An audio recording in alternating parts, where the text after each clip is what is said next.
Here's how to get a boyfriend in 2025. What a lot of girls don't realize, what I didn't realize for the longest time, is you will not get a guy to date you by being sexier. Like, you will not get a guy to date you the more bikini photos you post on Instagram, the more you show off your boobs and your butt. That will make a man lust after you. That'll make a man want to sleep with you, but that will not make a man want to date. Finally, a woman who understands basic male psychology. But notice how she frames this like it's some revolutionary discovery when men have been trying to tell women this for decades. This isn't groundbreaking wisdom. This is common sense that got buried under years of feminist propaganda telling women they could act like sluts and still get wife treatment. What's fascinating is that she had to learn this the hard way, instead of just listening to what men have been saying all along. This reveals the fundamental problem with modern women. They're so convinced they know better than men about male psychology that they have to crash and burn before accepting basic truths. You want to give his time, his energy, effort into a relationship with you. The fact of the matter is, men can get lust anywhere in this day and age. They can go to explicit websites, they can scroll on Instagram, they can find it on TikTok. You showing your body off puts you in the same category of the OF girls on Instagram. That is how men view you if what you post and the way you present yourself is in a provocative manner, and that puts you in a category that is not dateable. Men have two categories, right? They have like wifey category, potential girlfriend category, and they have someone who they literally just view as a lust item. Is that fair? Is that right? No, but is that how men work? 1000%. She gets it, but she still can't help herself from adding the moral judgment. She admits men categorize women but then says it's not fair or right. This shows she's still operating from a feminist framework even while rejecting feminist advice. The reality is that men's categorization system isn't unfair, it's evolutionary biology. Men invest commitment in women they respect and see as mother material, not women who present themselves as sexual commodities. But she's been so brainwashed by egalitarian thinking that she still thinks male nature is somehow morally wrong, even when she's advocating women adapt to it. In order for men to love you, they also have to respect you, right? And if you are constantly posting bikini photos or your under boob or things like that, guys are not going to respect you. Like, they are never going to settle down for someone because of lust. That will never be the reason. It has to be because they actually love you. It has to be because of what else you bring to the table. You need to attract them with your sense of humor, with your personality, with your kindness. And if you want your man to like make more money than you and be manly, like be a more traditional man, you have to be a more traditional feminine counterpart. Like, in order to attract more of these guys, you kind of have to channel your inner trad wife. And I hate to say that, but these conservative girls, the good girls, are the ones that are getting married. And let me tell you, it is so much better to have a guy's love than to have his lust, like to be the like fair maiden and not the mistress. Because think about your situationships. Like, in the situationships where it was only physical, you know, and you were the temptress, you were the mistress, were you getting your needs met? Were you getting your financial needs met? Were you getting your emotional needs met? Were you getting your physical needs met? Maybe, okay? But it's so much better to get all three from one dude who is going to commit to you, who is going to love you. It will literally benefit you so much more than to just be someone's situationship girl or just be someone's side piece or whatever you want to call it.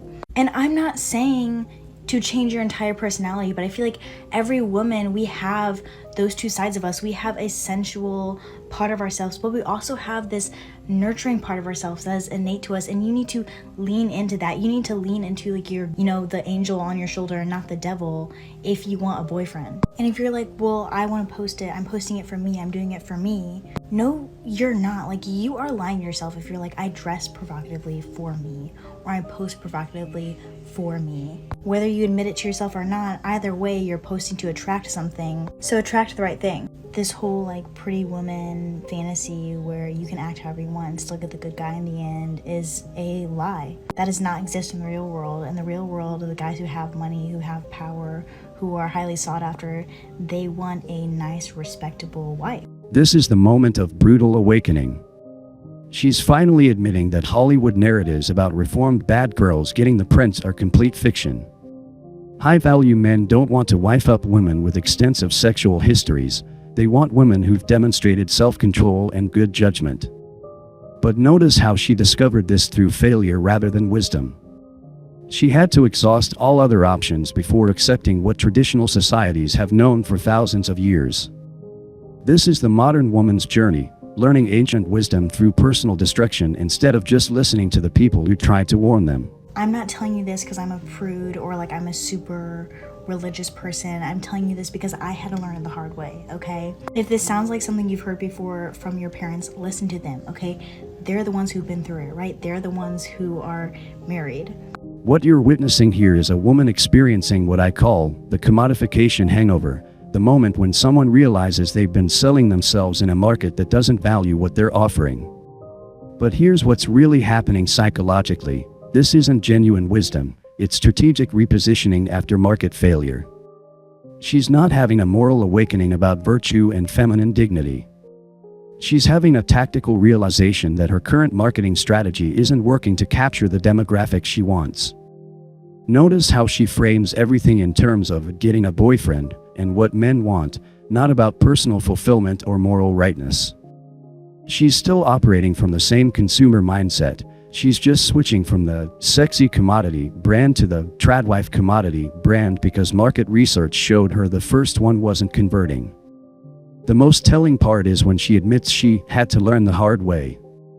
This reveals the core pathology of modern women. They're psychologically incapable of learning from others' experiences or accepting wisdom from previous generations. They have to personally experience every failure before they'll consider that maybe their strategy was wrong. She's still fundamentally transactional in her thinking.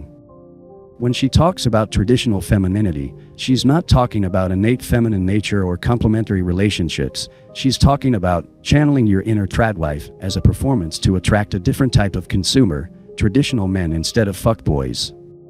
This is the complete inability to access authentic experience. She can't just be feminine and nurturing because those qualities are natural to her. She has to channel them like an actress playing a role because her actual personality has been so commodified that she doesn't know what authentic feminine behavior looks like anymore. Even her awakening is hollow. She's not advocating for women to become genuinely virtuous or to develop real feminine qualities.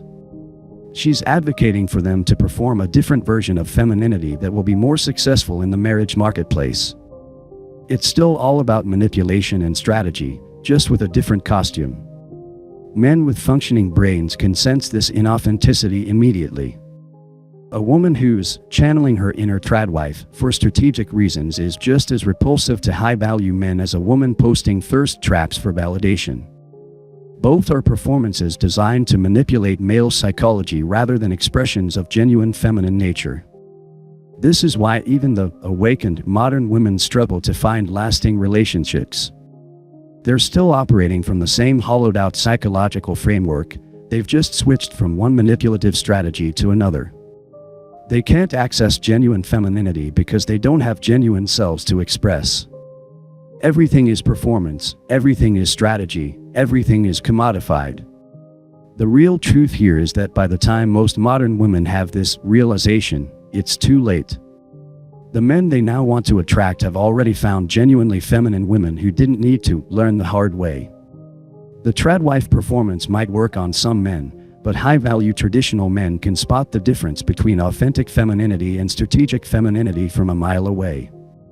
She's essentially admitting that modern feminism destroyed her ability to attract quality men, but her solution is just another form of the same problem, treating relationships as marketing campaigns rather than genuine human connections.